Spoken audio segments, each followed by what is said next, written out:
Olá, irmãos, saúdo cada um de vocês com a graça e a paz do nosso Senhor Jesus Cristo, amém?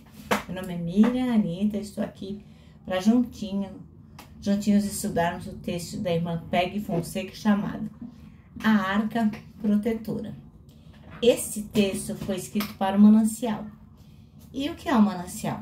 O manancial é um devocional diário produzido pela União Feminina Missionária Batista do Brasil, que oferece meditações baseadas na palavra de Deus, que é a Bíblia. Uma meditação para cada dia do ano. Então, a leitura do manancial, tanto faz se a gente faz essa leitura sozinho ou faz acompanhado, ela vai nos inspirar, exortar e edificar. Isso vai promover o nosso crescimento cristão e o engajamento com a missão de Deus. Eu não escrevi o texto, quem escreveu foi a irmã Peggy Fonseca, por isso que eu vou contar para os irmãos aquilo que eu entendi, tá bom? Então eu gostaria que a gente pudesse começar orando, pedindo ao Senhor que nos ensine aquilo que precisamos aprender. Senhor Jesus, em teu nome pedimos que tu possas nos ensinar a tua verdade eterna e que nós possamos não só sermos ouvintes das tuas palavras, mas que nós possamos praticá-las. Obrigado, Senhor, pela liberdade que temos de manusear a sua Bíblia e de não corrermos risco nenhum por causa disso. Muito obrigada, Jesus, que tu possas ter misericórdia daqueles que sofrem perseguição. É o que te pedimos, em nome de Jesus. Amém.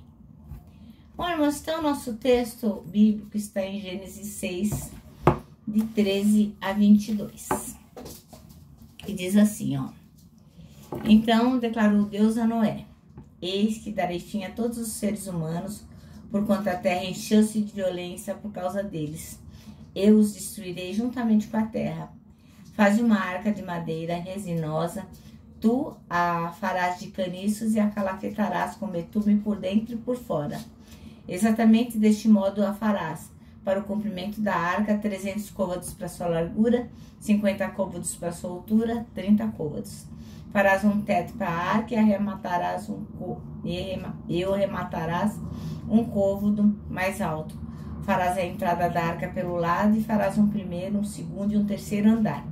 Da minha parte, mandarei o dilúvio, muitas e muitas águas sobre a terra, a fim de que extermine de debaixo do céu toda a carne que tiver fôlego de vida.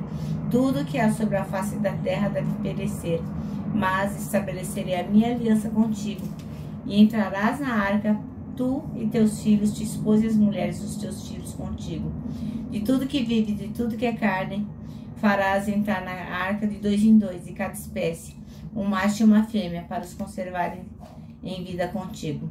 De cada espécie de ave, de cada espécie de animais, de cada espécie de todos os répteis do solo, virá contigo um casal, para conservares em vida. Quanto a ti, reúne todo tipo de alimento e armazena-o, isso servirá de alimento para ti e para eles. Noé assim fez tudo em conformidade com o que Deus lhe ordenara, e ele concluiu a obra. Amém? Bom, então, irmãos, o nosso texto chama-se A Arca Protetora. E o versículo escolhido pela irmã Peggy Fonseca é o 14, que diz: faça uma arca de tábuas de cipreste, nela você fará compartimentos e a revestirá com betume por dentro e por fora. Bom, então ela coloca aqui que quando a gente pensa na arca que o Noé construiu, a gente imagina um barco. Mas não era bem um barco, né? Porque a arca não tinha leme, não tinha como o Noé dirigir, não tinha como ele pilotar a arca. Parecia um barco, mas não era, né? Porque não tinha leme. Então, o destino da arca estava totalmente nas mãos de Deus. A arca não era um meio de transporte, mas era uma proteção contra os perigos da água. E a mesma coisa acontece, a mesma palavra arca que foi usada no tempo de Noé, Deus também usou lá em Gênesis 6,14, se referindo a Noé, e em Êxodo 2, versículo 3, na história de Noé. Eu não abri aquela hora, mas vou abrir agora aqui para a gente tirar essa dúvida. Ó, Êxodo 2:3. E diz assim, ó.